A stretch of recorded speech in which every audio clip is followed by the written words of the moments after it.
Assalamualaikum warahmatullahi wabarakatuh. Bagaimana kabarnya hari ini teman-teman? Semoga selalu sehat ya, dan semoga selalu dalam lindungan Allah Subhanahu wa Ta'ala. Kembali lagi bersama Ustadz Yusuf.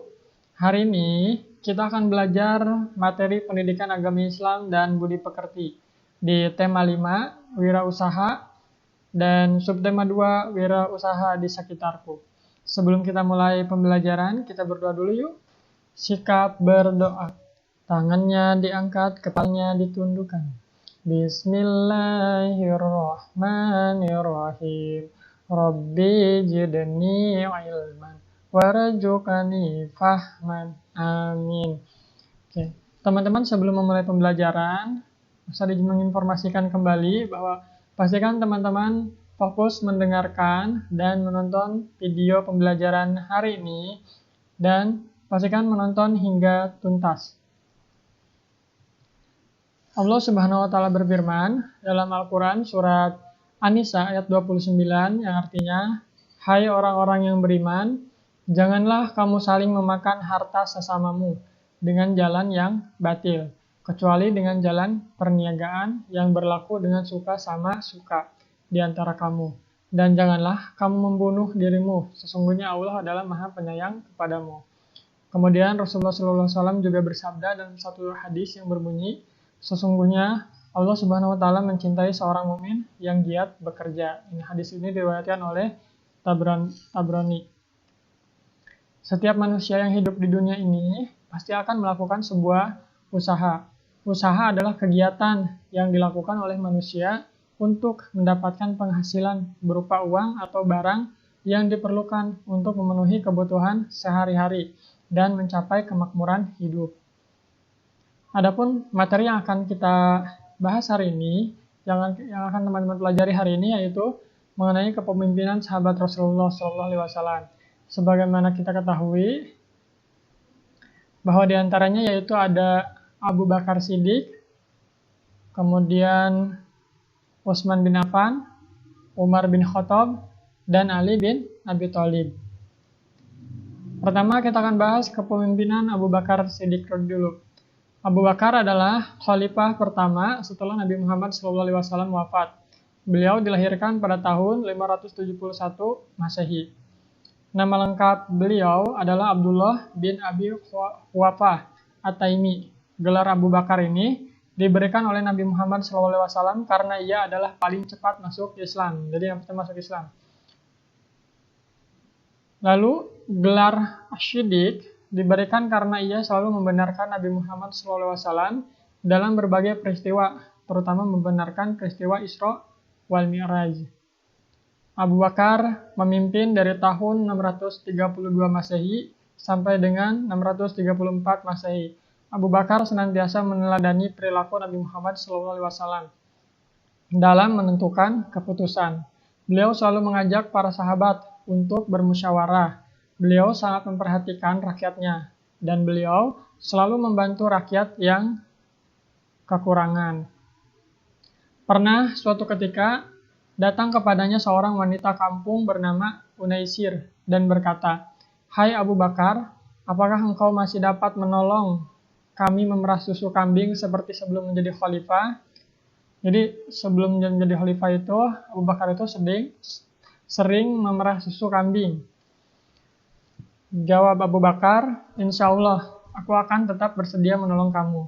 Meskipun Abu Bakar sudah menjadi pemimpin negara, beliau tidak sombong dan masih mau memerah susu untuk rakyatnya di kampung. Untuk kesejahteraan rakyatnya, beliau mendirikan Baitul Mal, yaitu suatu lembaga yang mengurusi kas keuangan negara. Nah itu. Kemudian yang kedua, kepemimpinan Umar bin Khattab. Umar bin Khattab adalah khalifah kedua setelah Abu Bakar. Umar bin Khattab ini mempunyai nama lengkap Umar bin Khattab bin Abdul Uzza. Umar bin Khattab menjadi khalifah sejak tahun 634 Masehi sampai dengan 644 Masehi. Beliau seorang pemberani, jujur, adil, tegas, bijaksana, dan bertanggung jawab terhadap rakyatnya. Beliau juga seorang pemimpin yang hidup sederhana dan suka bermusyawarah. Misalnya, suatu ketika Khalifah Umar bin Khattab menyuruh anaknya untuk mematikan lampu di dalam ruangan kantor khalifah. Karena lampu itu dibiayai oleh negara, sedangkan kedatangan anaknya untuk keperluan pribadi keluarganya, Khalifah Umar bin Khattab tak mau menggunakan fasilitas negara untuk kepentingan pribadi dan keluarganya, walaupun hanya sebatas cahaya lampu. Pada masa pemerintahannya, Umar bin Khattab dikenal sebagai pribadi yang sederhana dan bertanggung jawab. Sebagai contoh, sikap tanggung jawab yang diperlihatkan Umar bin Khattab yaitu pernah suatu saat beliau berkata ketika ia melihat kondisi jalan yang rusak, "Aku akan segera perbaiki jalan itu, sebab aku takut diminta pertanggungjawaban di hadapan Allah Subhanahu wa Ta'ala, hanya karena ada seekor unta yang terjungkal."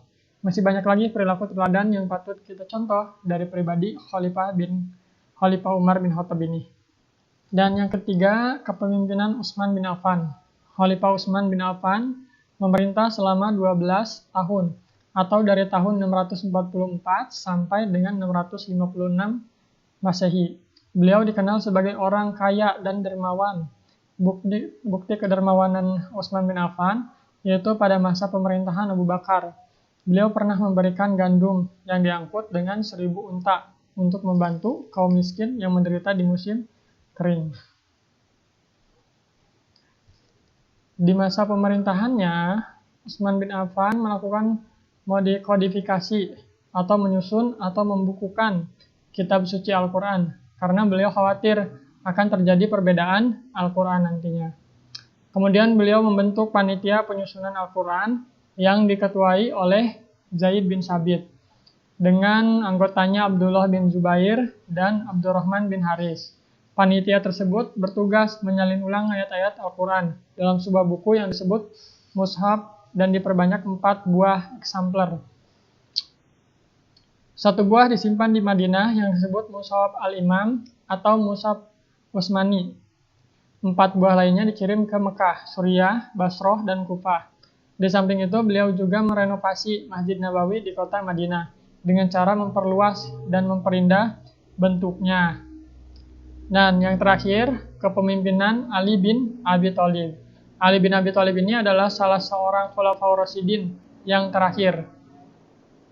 Ali merupakan anak dari paman Rasulullah SAW yaitu Abu Thalib yang selalu membela dakwah Nabi Muhammad SAW. Ali bin Abi Thalib ini adalah seorang yang pemberani. Hal itu sudah dibuktikan Ali bin Abi Thalib ketika harus menggantikan tidur Rasulullah SAW. Padahal di luar rumah pemuda-pemuda Quraisy ingin menyakiti Rasulullah SAW yang akan pergi hijrah. Jadi ketika Rasulullah akan pergi hijrah, kemudian di tempat tidur Rasulullah itu digantikan oleh Ali bin Abi Thalib. Sementara di luar ada pemuda-pemuda Quraisy yang sedang mengincar Rasulullah SAW. Masa pemerintahan Ali kurang lebih selama 5 tahun, dari 656 sampai 661 Masehi. Selain pemberani, Ali bin Abi Thalib juga seorang pemimpin yang peduli terhadap pendidikan. Sebagai contoh, beliau mendirikan beberapa madrasah untuk tempat belajar anak-anak. Dalam menjalankan roda pemerintahan, Ali bin Abi Thalib mengharuskan pegawainya jujur, cakap, dan bertanggung jawab.